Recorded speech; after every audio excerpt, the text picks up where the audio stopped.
Hi everyone, welcome back to the tutorial that I promised, the ring tutorial. And in this tutorial I'm just going to show you how to take the component and turn it into a really simple ring. Now when we had done our last video on the component, how to make the component, which there'll be a link below for it, or somewhere on the screen here, I showed you how to add these crystals in here. This is just for your base. Now you're going to need to get some 3mm fire polish or whatever you want to use, pearls, and some 11/0 seed beads. Now this is going to be the challenging part, is getting this through here for the second time once we make a second pass. Shouldn't be too bad, because we only went through these twice. So get yourself a I don't know, however long of a piece of stretch magic or stretch cord. I'm using it's called stretch bead cord by it's a Canadian company. So alright, so what I did was I took my stretch magic and I put it through this center 3mm fire polish. Okay, I'm working from the back right now. Now, on each needle, and I don't like this bent end, and I'm going to have difficulty with it, so I'm going to have to cut it off. Alright, so, with this bent, with one end, you're going to pick up a 11/0, a 3mm on one side, and you're going to pick up an 11/0. Oops, and you need another 11/0 on that one. So it's an 11/0, 3mm, and an 11/0 on one side. You're going to pick up on your other side 11/0, a 3mm, and an 11/0. Oopsies. Alright. And then whichever hand you want to make cross with, you can use whatever hand you want. I'm using my left hand because I like to pull the bead like this. I like to wrap it super tight around my finger and stretch it out, and it just makes it very easy for this end to go through it like that. Okay, and then you're going to just cross each end. Ugh, that's tight. So you need to bring your ends together because you want to stay, you know, pretty centered. And we are not centered here, so let me bring this down, that one, and that one. And that's what you should have. Let me see how centered I am.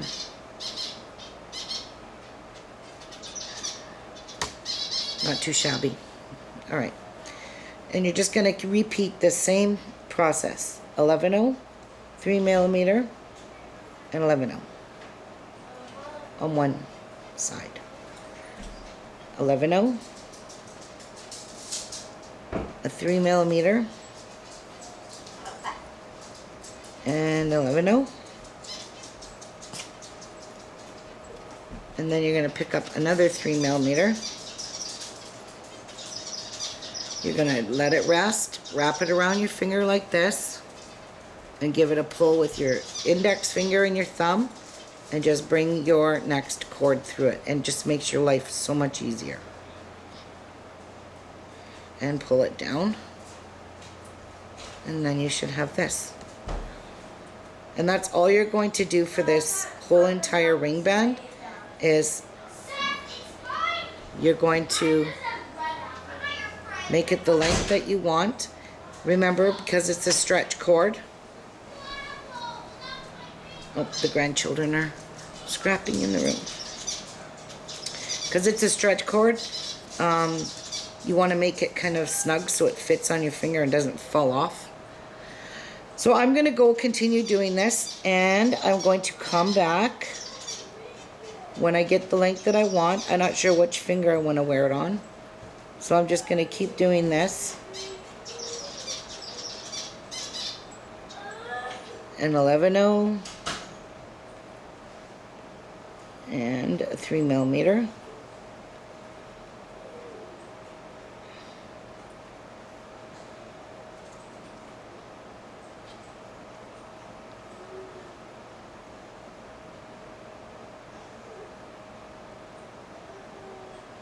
And 11 oh.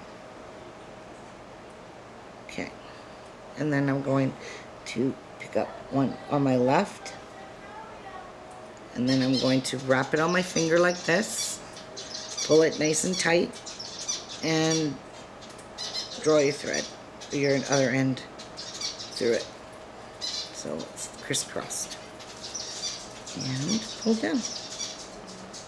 Okay, so I'm going to go finish this off camera. I'm going to get to the length I want. I'm just going to keep trying it on my finger and stretching it around. I don't know which finger I'm going to put it on, but I'll come back and show you how to join it. And that'll be it for your component ring. We'll be back. Okay guys, I have done it to the length that I wanted. So I finished off with doing my last little right angle weave in there, up here. Now, we're going to attach it to this one here.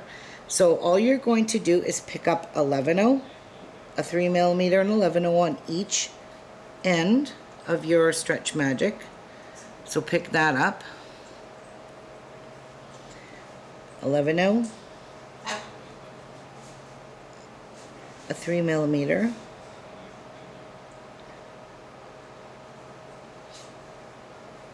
and 11/0. Alright. Now, you're not going to pick up your third crystal because you're going to use this one to go into. So just take whatever end you want, take one of them. So this is this end here. I'm going to go in on this side. So I'm just going to kind of move those out of the way, kind of bring this one up. Make sure I can get my stretch cord through it. Bring it up. And ta-da, it worked. And then now all you're going to do is tie a box knot or a square knot. And that square knot consists of right over left, which I'm upside down to you guys, right over left, and left over right. And pull. And of course you came undone. And then my beads got snagged in there, of course.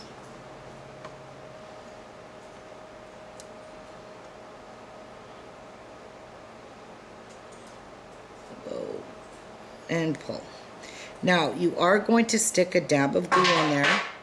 I'm not going to stick glue on there because I am going to pull this out. I'm going to put it on my ring finger here and see how it looks. See if I can get it to fit on my ring finger. I didn't even try it on, and it is too big for my ring finger. But that's how it looks, guys. Whoops.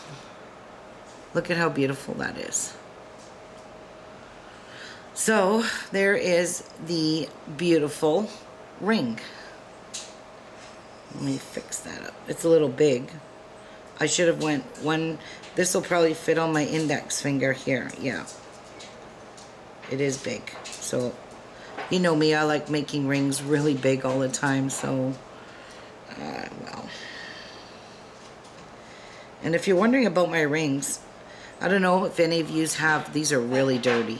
Sorry about that. But I had them all soldered together because when my husband bought me my anniversary band in the middle here, all my rings were just twisting and turning and rubbing together. And over time, when they rub together, where the nice part of your gold is, that's going to wear right out, wear right down.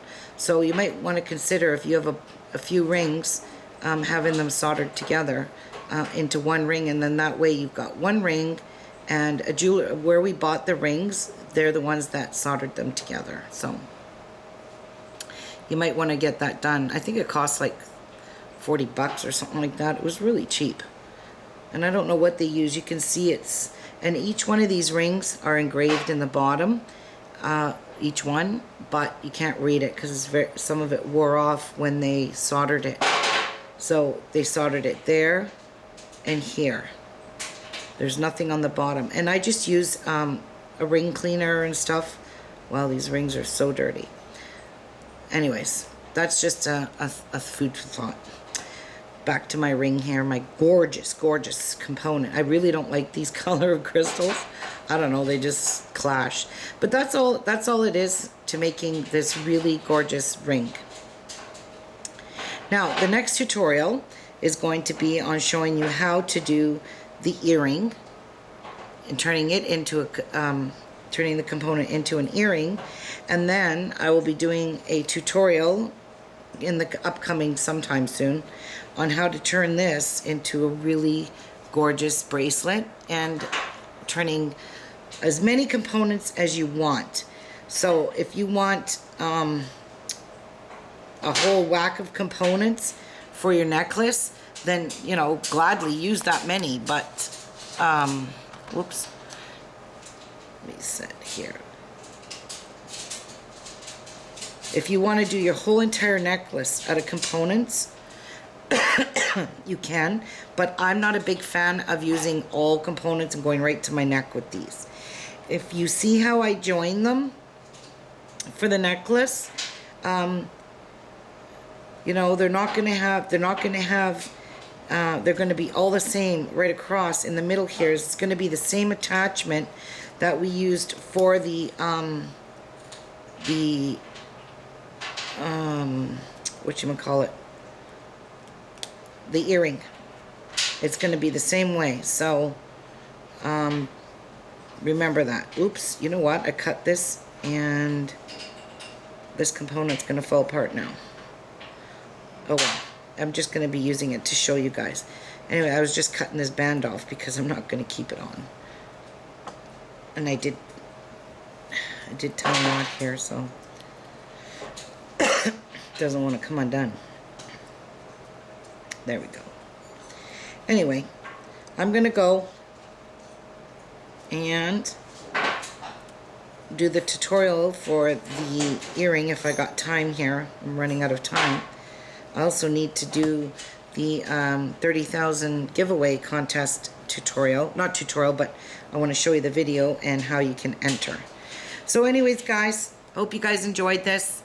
Have fun with these components. Do what you want with them. Make what you want. See you soon on the next video. Bye.